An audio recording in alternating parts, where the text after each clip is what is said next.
السلام عليكم ورحمة الله وبركاته. أنا دكتور محمد عيسى. هنتكلم النهاردة في حلقة جديدة عن سر من أسرار الأعشاب النادرة اللي معظم الناس ما بتعرفش استخدامها إيه أو فوائدها إيه.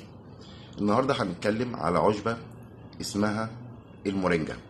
عشبة المورينجا العلماء بيسموها شجرة الحياة لفوائدها الكتيرة والعناصر الكتيرة اللي موجودة فيها مفيدة للشعر وللبشرة.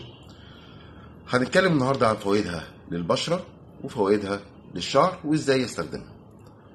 اول حاجة، المورينجا شجرة بتتزرع في افريقيا وفي الهند، بتستخدم كمسحوق او بتستخدم كالزيت بتاعها، عشان فيه زي ما قلنا فيه مضادات اكسدة عالية جدا، وفيه فيتامين اي وسي بكمية كبيرة جدا، وفيها كمان احماض امينية، حتى فيها مضادات التهابات طبيعية.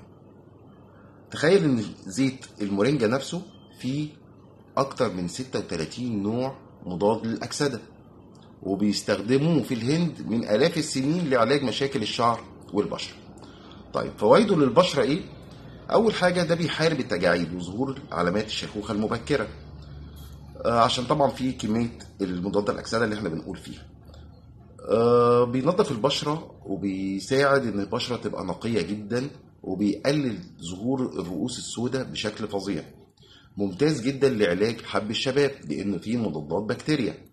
بيساعد برضه على ترطيب البشرة من غير ما يسد المسام، لأنه زيت خفيف جدا.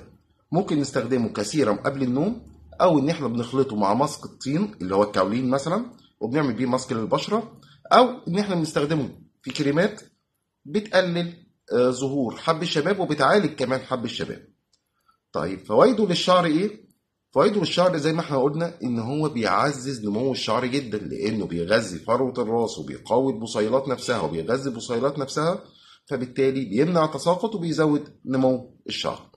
بيعالج قشرة الشعر لان فيه مضادات بكتيريا ومضادات للفطريات، فبالتالي اي قشرة فطرية او الشعر يكون دهني بيسبب القشرة بيعالجها تماما. غير كده ان هو بيدي لمعة جميلة جدا للشعر، وفي نفس الوقت بيقلل الهيشان من غير ما يخلي الشعر دهني، فبالتالي انا كده بخلي فروة الراس تتنفس كويس. ممكن نستخدمه قبل الشامبو ب 30 دقيقة، وبعد كده بنغسل بالشامبو، او ان احنا بنستخدمه كسيرم بعد الشامبو بنقط خفيفة جدا على اطراف الشعر نفسه. طيب لو لسه ما جربتش زيت المورينجا فده الوقت المناسب اللي انت تستخدمه. زيت طبيعي 100% غني بمضادات الأكسدة بشكل فظيع جدا، مناسب للبشرة والشعر بكل أنواعهم. هنجربه لمدة أسبوع ونشوف الفرق بنفسك. هتلاقي الفرق رهيب جدا، وهتلاقي نتيجة كويسة جدا جدا جدا بتنعكس على البشرة والشعر. لو عجبك الفيديو ده يا ريت تشترك في القناة وتفعل الجرس، وتكتب لنا ايه نوع العشبة اللي انت بتحبها وعايزنا نتكلم فيها، ونبين لك أسرارها والخفايا بتاعتها وازاي نستخدمها.